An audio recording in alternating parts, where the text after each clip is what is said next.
Channel केवल मनोरंजन के लिए है। हम किसी भी तरह के अंधश्रद्धा को बढ़ावा नहीं देते। शहर के मध्य में ऊंची इमारतों के बीच एक अंधेरी और संकरी गली थी। यह एक ऐसी जगह थी जहां ज्यादातर लोग जाने से बचते थे। अफवाह थी कि यहाँ अतीत की बेचैन करने वाली आत्माएं रहती थीं। ऊंची संरचनाओं के कारण सूरज की रोशनी अवरुद्ध होने के कारण दिन के दौरान भी गली हमेशा अंधेरे में डूबी रहती थी।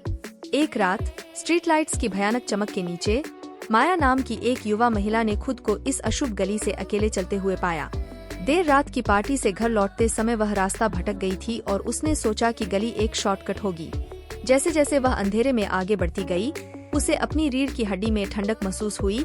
उसे एहसास हुआ कि वह अकेली नहीं है। धीमी रोशनी में माया को सामने एक आकृति दिखाई दी जो खून से सने कपड़े में लिपटी कोई भारी चीज खींच रही थी। डर ने उसके दिल को जकड़ लिया, लेकिन जिज्ञासा ने उसके पैरों को वहीं रोके रखा। वह आकृति के रुकते ही भयभीत होकर चारों ओर देखने लगी, जैसे उसे अपनी उपस्थिति का एहसास हो रहा हो। माया की सांसें अटक गईं और उसने छाया में छिपने की कोशिश की, लेकिन तब तक बहुत देर हो चुकी थी। आकृति उसकी ओर मुड़ी, जिससे उसका चेहरा पीड़ा में डूबा हुआ और घावों से ढका हुआ दिखाई दे रहा था। यह एक आदमी था, लेकिन पूरी तरह से इंसान नहीं था। उसकी आंखें एक अलौकिक रोशनी से चमक रही थीं और उसके हाथ पंजे की तरह थे। माया ने चीखने की कोशिश की, लेकिन उसके होठों से आवाज नहीं निकली। वह आदमी वस्तु को करीब खींचते हुए धीरे धीरे उसके पास आया। माया अब देख सकती थी कि यह खून से सने कपड़े में लिपटी हुई एक लाश थी।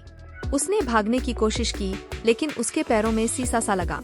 आदमी ने अपना हाथ उसकी ओर बढ़ाया और वह अपनी त्वचा पर उसका बर्फीला स्पर्श महसूस कर सकती थी। तभी गली में कूड़ेदान के गिरने से एक जोरदार आवाज गूंजी, जिससे वह आदमी चौंक गया।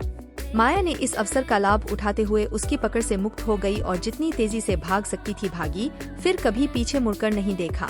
वह गली के अंत तक पहुंच गई और स्ट्रीट लाइट्स की सुरक्षा में उभर आई।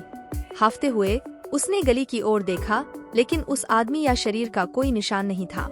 ऐसा लगा मानो वे हवा में गायब हो गए हों। माया ने उस रात के बारे में फिर कभी बात नहीं की, लेकिन चमकती आंखों और खून से सने कपड़े वाले आदमी की छवि उसके सपनों में घूमती रही।